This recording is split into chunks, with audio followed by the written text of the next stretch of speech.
Welcome everybody. Do you snore loudly? Do you feel tired in the daytime all of the time?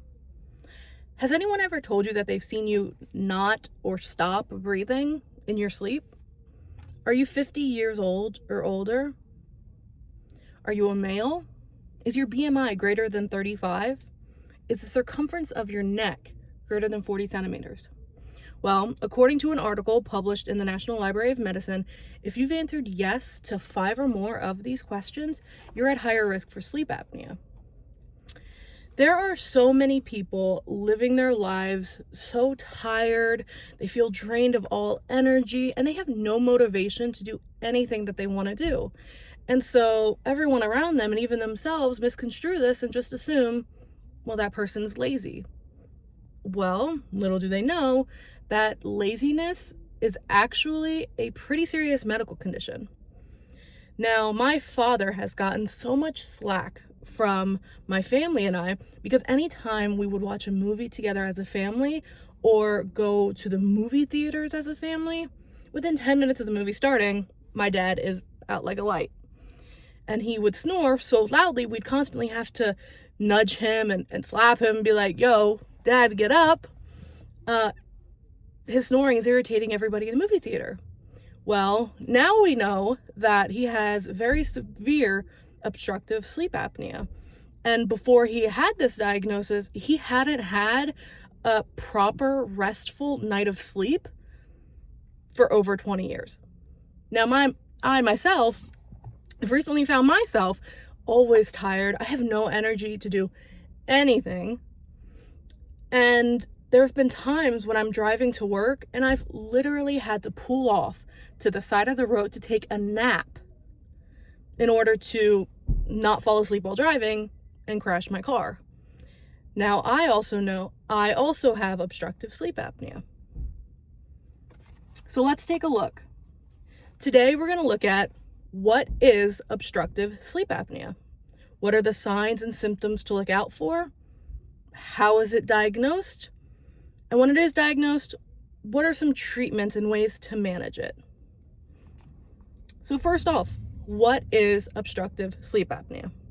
Well, according to the American Thoracic Society, apnea means not breathing. So when you're asleep, or when an individual with obstructive sleep apnea is asleep, there's a blockage in their airway, usually caused by some sort of soft tissue in the back of their throat, or sometimes even just their tongue, is closing that airway so air and oxygen can't properly go into their lungs. And so these periods of the blockage is causing them to stop breathing essentially while they're sleeping. And so these periods of not breathing are what's known as apneas. Now, an individual with obstructive sleep apnea could have these apneas several times in a night, in and out. So their body is constantly sending a jolt to wake them up. So going in and out of sleep, their body is unable to get to that proper stage of sleep that is healing and regenerative for them. All right, so next we're going to look at what are the signs and symptoms. Well, the most common symptom, according again to the American Thoracic Society, is very loud snoring. Okay, you might also see some choking while they're asleep, some jerking movements, or just excessively moving, period. And then when they're awake, you might notice that they are very tired all the time. They might wake up with a morning headache. They might wake up with a sore or dry throat. You might even notice some mood changes or a change in their ability to concentrate. So then moving on to the diagnosis. So according to the Cleveland Clinic, to be properly diagnosed with sleep apnea, obstructive sleep apnea, a sleep study must be done. So there are sleep studies that can be done at home, where you actually get to do this study in your own bed. And there are also sleep studies that are done in a lab. But either way, at a very base level, things such as your breathing, your oxygen levels, and your heart rate are all going to be monitored in your sleep. Okay, so what are the treatments and ways to manage obstructive sleep apnea?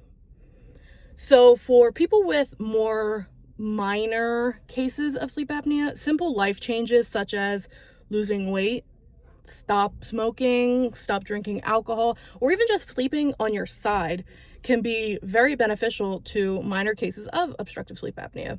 Now, for the people with more severe cases, they also want to do these smaller life changes, but they might need something additional to assist them as well.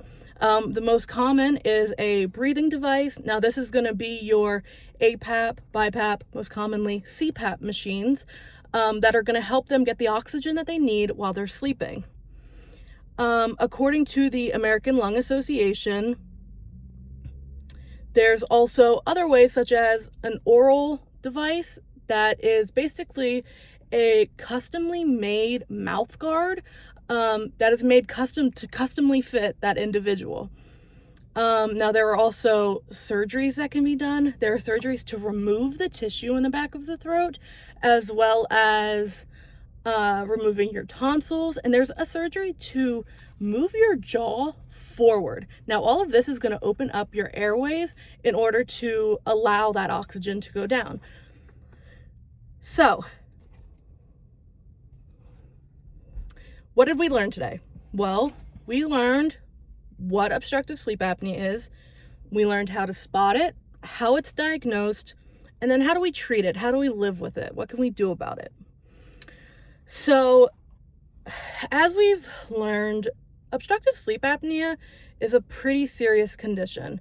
Somebody who has obstructive sleep apnea stops breathing in their sleep. They never get to that stage of sleep that restores them and heals their body. So if you know somebody who is showing these signs and symptoms of sleep apnea, or even you yourself are showing these signs, don't ignore it. Don't just assume it's laziness.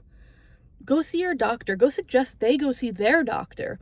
Try to get a sleep study done. Try to find if there is a deeper cause to your issues. There's no reason that somebody should be getting a full 8 hours of sleep and wake up still tired and having no energy. This is something that can very easily be dealt with.